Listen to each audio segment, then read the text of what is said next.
बिस्मिल्लाहिर्रहमानिर्रहीम। अस्सलाम वालेकुम माय यूट्यूब फैमिली। मैं हूं नाज़िया। मैं आपको अपने चैनल हाउस ऑफ ज़ायका में खुशामदीद कहती हूँ। आज मैं जो न्यू रेसिपी आपको बताने जा रही हूँ वो दम पुख्त की रेसिपी है।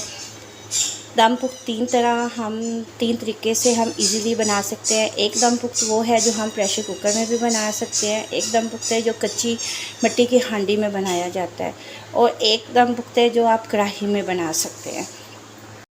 मैं आपको तीनों तरीके से दम पुख्त बनाना सिखाऊंगी। मैंने आपसे पहले ही कहा है कि मैं आपको जो भी रेसिपी सिखाऊंगी कोशिश करूंगी कि मैं बहुत ही इजी, बहुत ही आसान तरीके से आपको सिखाऊं। मैंने जो मटन लिया है उसमें मैंने गोश्त, चर्बी और इसमें जो हड्डी वाला गोश्त, वो तीनों किस्म के मैंने उसमें शामिल किए हैं। अब दम पुख्त बनाने के लिए सबसे पहले हमने इसको नमक लगाना है। नमक लगा के इसको 15 से 20 मिनट या आधा घंटा के लिए हमने इसको स्टे कर देना है।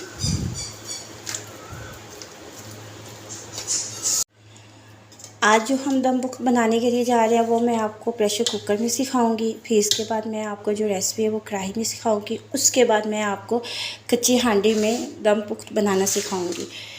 अब हमने सबसे पहले इसमें चर्बी रखनी है, या चर्बी वाला गोश्त रख लें, नीचे ये चर्बी रख लें। लेकिन इसकी सबसे पहले जो तय है ना, वो हम लोगों ने इसकी चर्बी भी की रखनी है। ये देखिए,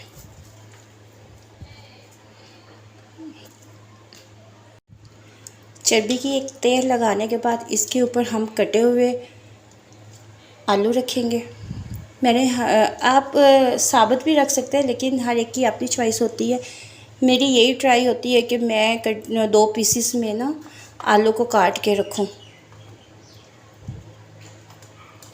चाहे छोटे हैं चाहे बड़े हैं, जो भी है। कोशिश यही किया गया, क्योंकि इससे ना सारा जायका जो होता है ना दम पुख्त में आ जाता है। साबुत नहीं रखती, लेकिन मैं इसका छिलका जो है वो नहीं उतारती, क्योंकि छिलके के साथ जो है ना वो बहुत ही मज़े की लगती है। आलू की तह करने के बाद हम इसके ऊपर हल्की हल्की गोश्त जो मटन है उसकी तह लगाएंगे। आलूओं के बिल्कुल ऊपर लगाना है। मैंने थोड़े से छोटे छोटे पीसेस इसलिए किए हैं क्योंकि मुझे बस ये 1 घंटे में एमरजेंसी में बनाना है। 1 घंटे के अंदर अंदर ये मुझे दम पुख्त जो है ना बिल्कुल रेडी चाहिए। लेकिन इसका टेस्ट वही होगा जो हम लोग 3 घंटे 2 घंटे लगा के तैयार करते हैं, सेम वैसा ही होगा।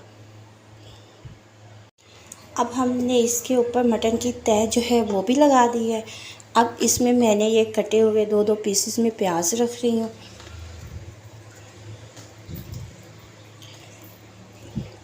ये बस मैंने 3 अदद जो प्याज है ना उनको काटा है। ये 2 अदद मैं टमाटर ऐसे रख रही हूँ। इससे जायका बहुत अच्छा आता है। हम जब टमाटर और प्याज को काट के रखते हैं तो वो चीज़ का जायका ही एक अलग होता है। इसमें मैंने छोटे छोटे अदरक के स्लाइस रखे हैं, ये देखें। इसमें मैंने लहसुन वो भी ऐसे बिल्कुल साबुत रखा है।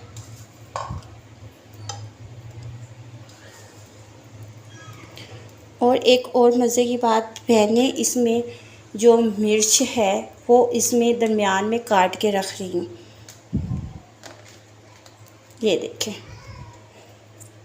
कुछ काट के रख दे, कुछ साबुत रख दे। लेकिन मुझे ना इससे दम पुख्त बहुत ही मज़े का बनता है, बहुत ही मज़े का बनता है। हर चीज़ मैंने इसमें तरतीब में दे दी है। और 2 से 3 अदद मैंने छोटे से लेमन जो हैं उनका रस डाल रही हूँ। आपने इसमें और कुछ नहीं डालना, लेकिन काली मिर्च आपने लाजमन इसमें डालनी है। वो आपने अपने टेस्ट के मुताबिक डालनी है कि आपको कितनी चाहिए। ये मैंने 2 टीस्पून इसमें ब्लैक मिर्च डाली है। 1 चम्मच मैं इसमें नमक डाल रही हूँ, क्योंकि नमक ऑलरेडी बीच में है। हमने गोश्त को नमक में लगा के रखा हुआ था। और साबुत ज़ीरा वो आप डालना ना भूलिएगा। थोड़ा सा कुटा हुआ हो, बिल्कुल भी साबुत नहीं हो। थोड़ा सा कुटा हुआ मैंने ज़ीरा डाला है, बस। अब हम इसको ढक्कन लगाएंगे। ढक्कन लगा के हमने इसको पहले तेज़ आंच पे रखना है, बिल्कुल तेज़ आंच पे 5 से 7 मिनट, ताकि इसमें स्टीम जो है ना वो जमा हो जाए।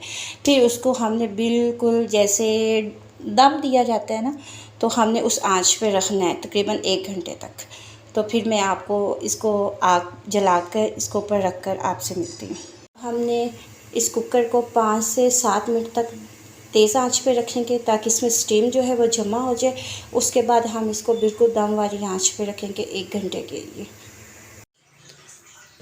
अब हमारा दम पुख्त तकरीबन 1 घंटा रखने के बाद बिल्कुल तैयार हो गया है। ये देखिए, हमने इसमें कोई पानी नहीं डाला, कोई कुछ नहीं डाला। ये देखिए, अब इसको मैं डिश आउट करके आपको इसको फाइनल लुक दिखाती हूँ। ये माशाल्लाह हमारी फाइनल लुक है। ये बिल्कुल ही गल चुका है, बिल्कुल ये देखिए तैयार हो चुका है। ये रेसिपी मैंने प्रेशर कुकर में तैयार की है। नेक्स्ट रेसिपी मैं आपको कढ़ाई में भी तैयार करके दिखाऊंगी और इंशाल्लाह कच्ची हांडी में भी तैयार करके दिखाऊंगी। टेस्ट सबका एक जैसा ही होगा, बड़ी मज़े की बनी हुई होती है। एक बार मेरे कहने पे आप इसको प्रेशर कुकर पे तैयार करके देखें, आपको मज़ा आ जाएगा। मेरी कोशिश यही होती है कि मैं आपको आसान रेसिपी सिखाऊं। अगर नेक्स्ट रेसिपी के लिए आप प्लीज़ मेरी चैनल को सब्सक्राइब ज़रूर कीजिएगा, लाइक ज़रूर कीजिएगा और शेयर ज़रूर कीजिएगा। नेक्स्ट रेसिपी के लिए मुझे दें इजाज़त। अल्लाह हाफ़िज़। अपनी दुआओं में याद रखिएगा।